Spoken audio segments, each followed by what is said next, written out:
What is, yeah. No, I'm kidding. It's just me here.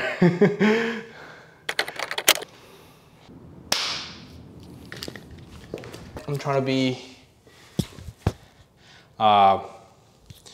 cinema. So we have a deload week. Let's set this thing.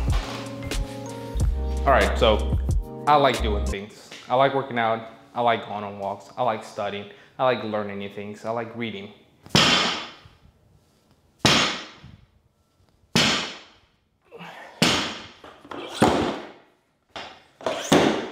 And I don't want this to sound like, oh, I love doing all these things and I get to do them because I'm incredibly productive and I just have this huge willpower, because that's not the case. I don't love these things every day. You know, working out is not fun every single day. Going on walks tends to just suck time out of my day.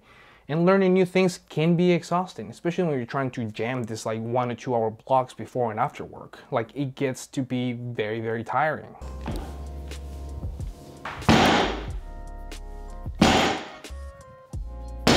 I've just learned over the years that whenever I do get myself to do these things, I am in a better mood, I have a better outlook on the world, and things just seem to go in a more peaceful and joyful way.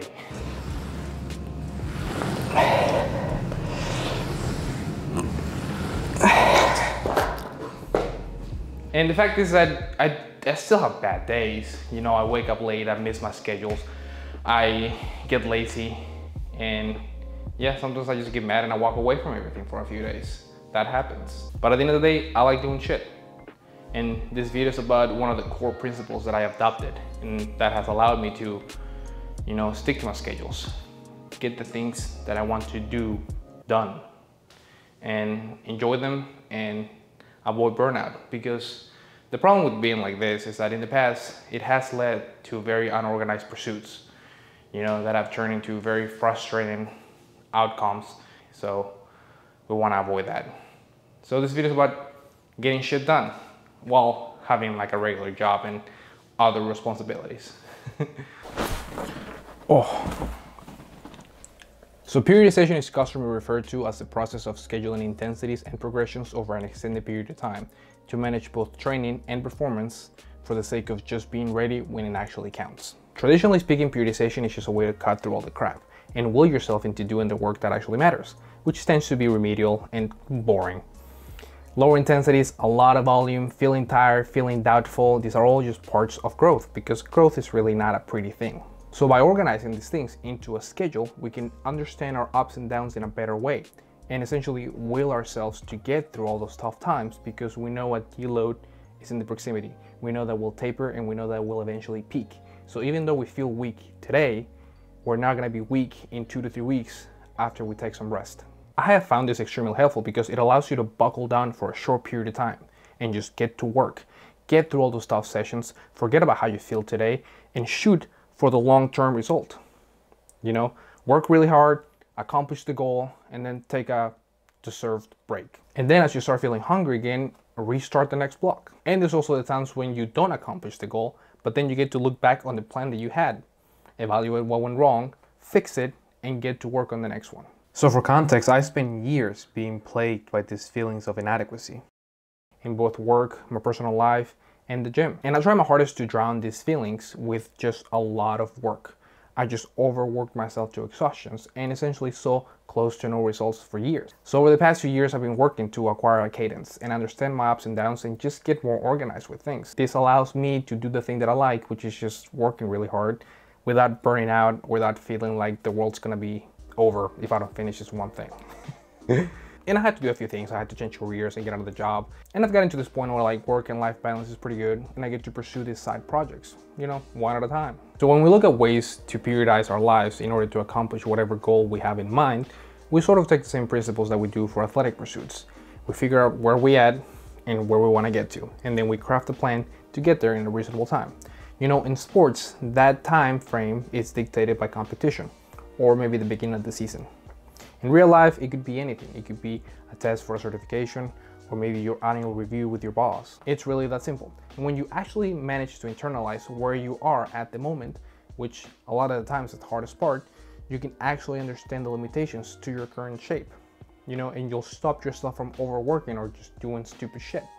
The same way you wouldn't start running a 5K every day after not running for years, you wouldn't expect yourself to be able to work 14 hours a day from the get-go. I know that a lot of people claim that they do that, but it's just not true. That's not how things work. And even if you were to be able to do these things from the get-go, the chances of you actually sticking with it for the long haul are very, very slim. Remember, it's not about just getting those things done one day.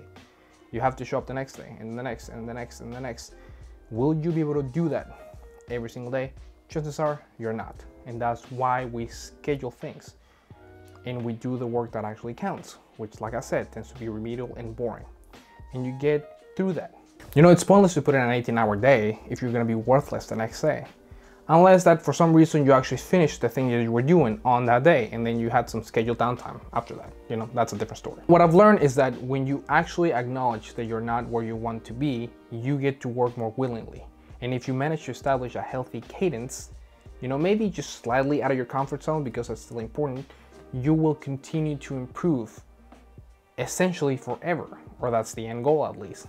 There will always be something else that you can improve on, and you'll get to work happily at that because you want to continue to improve, and the habits that you've developed help you get there.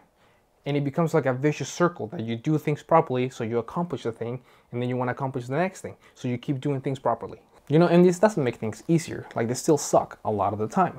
But if you truly pick the goal that resonates with you, then the end result should push you into motion. Or maybe you just really hate where you're at. That's another good source of motivation. Just try not to make it the only thing that motivates you.